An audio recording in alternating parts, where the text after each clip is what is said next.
बिस्मिल्लाहिर्रहमानिर्रहीम। प्रोग्राम एतराज है के साथ मैं हूं अनीका निसार। नाजरीन, पाकिस्तान तहरीक इंसाफ के मुज़ाकराती टीम की मुलाकात होनी थी इमरान खान साहब से। मेरे अपने प्रोग्राम में राना सनाउल्लाह साहब ने फरमाया था कि सैटरडे को मुलाकात होगी। उसके बाद इरफान सिद्दीकी साहब ने भी कहा था कि मंडे को हो सकती है, लेकिन मंडे गया, ट्यूसडे गया, मुलाकात नहीं हो पाई। अभी तक मुलाकात ना होने से पाकिस्तान तहरीक इंसाफ के लीडरान ये डिमांड तो करते हुए नजर आ रहे हैं कि इमरान खान साहब से मुलाकात करें, लेकिन इमरान खान साहब ने ये जरूर फरमा दिया है कि तीसरी मुलाकात करें, और तीसरी मुलाकात में वो रिटन डिमांड्स जो पहली या दूसरी मुलाकात में आ जाने चाहिए थे वो पेश कर दें। इसी तरह सलमान अकरम राजा साहब ने यही बात कंफर्म की है, जरा सुनें।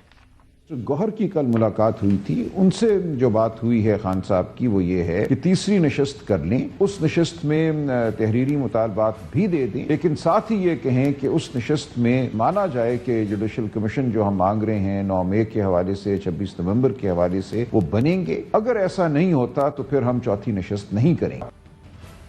ये मामला तो अपनी जगह पर मौजूद है, लेकिन इसी के साथ साथ पाकिस्तान तहरीक इंसाफ ने ये डिमांड अभी रद्द नहीं की है कि इमरान खान साहब से मुलाकात करवाई जाए। कल ये बात हुई थी, आज उमर अयूब साहब ने जो मुज़ाकराती टीम के सरबराह हैं, उन्होंने ये डिमांड कर दी है कि हमारी मुलाकात करवाएं इमरान खान साहब से। 3 डिमांड्स हैं हमारे असीरान की रिहाई, और वो जुडिशल प्रोसेस के जरिए 9 मई का कमीशन, 26 नवंबर का कमीशन। हमने कहा पहले हमारी रसाई होनी चाहिए वज़ीर आज़म इमरान खान साहब से। अनमॉनिटर्ड एनवायरनमेंट में हुकूमत के जो लोग हैं उन्होंने कहा जी आपकी बात दुरुस्त है और हम लोग कराएंगे। अभी वो कह रहे हैं कि जी नहीं, ये तो जेल रूल्स में है ही नहीं, मतलब अभी खुद ही उस चीज पे मुकर रहे हैं। क्या ये लोग एम्पावर्ड हैं कि नहीं है? तो हमें फिर अमलन हमारी मीटिंग कराएं वज़ीर आज़म इमरान खान साहब से।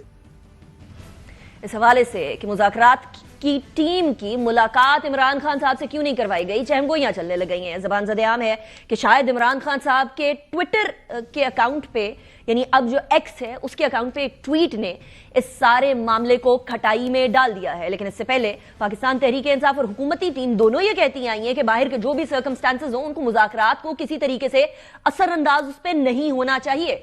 और क्योंकि असरअंदाज नहीं होना चाहिए, तो क्या इमरान खान साहब के इस ट्वीट के बाद ये मामला असरअंदाज होगा या नहीं होगा? एक तरफ ये मामला, दूसरी तरफ एक और मसला चल रहा है। 2 हफ्ते डिले होने के बाद वो फैसला जो 6 जनवरी को आना था 190 मिलियन पाउंड वाला, वो ऐसा मालूम होता है कि अब के मंडे जो तारीख आई है कि हो सकता है कि अब सुना दिया जाए। क्या तीसरे हफ्ते भी डिले होगा या नहीं होगा, ये एक अहम सवाल बनता जा रहा है इस 190 मिलियन पाउंड केस में।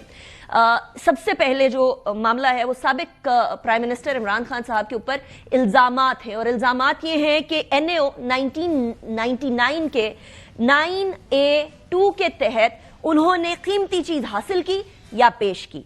NAO 1999 के 94A के तहत करप्शन के जरिए जो है वो जायदाद हासिल की। फिर इसी NAO 1999 के 9A6 के तहत मिसयूज ऑफ अथॉरिटी की। 9A12 के तहत उन्होंने जुर्म या जुर्म में मददगार होने का जुर्म जो है वो उसका इर्तिकाब किया। अब इस हवाले से काबीना, अपनी काबीना, जब इमरान खान साहब की काबीना थी तो उसके सामने एक ऐसा मामला जो कि एजेंडे में नहीं था, जो कि खुफिया था, उसको पेश किया गया। उस टाइम की काबीना के कुछ अराकीन, फैसल वाडा साहब के मुताबिक, जिनके अंदर वो खुद फवाद चौधरी साहब और शीरी मजारी शामिल थे, उन्होंने इस हवाले से सवाल उठाया। सवाल के बाद ये कहा गया कि आप इसको साइन कीजिए और मामले को साइड पे कर दीजिए। ये मामला अब अदालत में है और इसका फैसला 13 तारीख को सुना जा रहा है कि अब सुनाया जाएगा। इस हवाले से भी बात करेंगे। लेकिन नॉट जस्ट दैट, अब इस टाइम पर पाकिस्तान तहरीक इंसाफ को पाकिस्तान में और कोई चारा नजर नहीं आता, और ये बात मैं नहीं, अलीमा खान साहिबा कर रही हैं। इमरान खान की एक्सेस है, उसको महदूद किया हुआ है। इमरान खान के बच्चों को नहीं बात करने देते, इमरान खान के जो मुआलिज है उनको नहीं मिलने देते, रूल्स तोड़े जाते हैं, जेल के ये टॉर्चर के अंदर आता है। इमरान खान ने कहा है कि अब हमारे पास कोई रास्ता नहीं है पाकिस्तान में, अब हम ह्यूमन राइट्स केस को इंटरनेशनल ऑर्गेनाइजेशंस के सामने लेकर जाएंगे।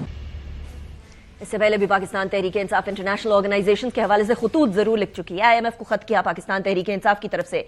इसके अलावा लॉबिंग की गई। ये हुकूमत इल्जाम लगाती रही कि पाकिस्तान तहरीक इंसाफ मुल्क के मुखालिफ एजेंडा बना रही है मुल्क से बाहर। इसी तरह की बात मरियम नवाज साहिबा CM पंजाब ने कर डाली।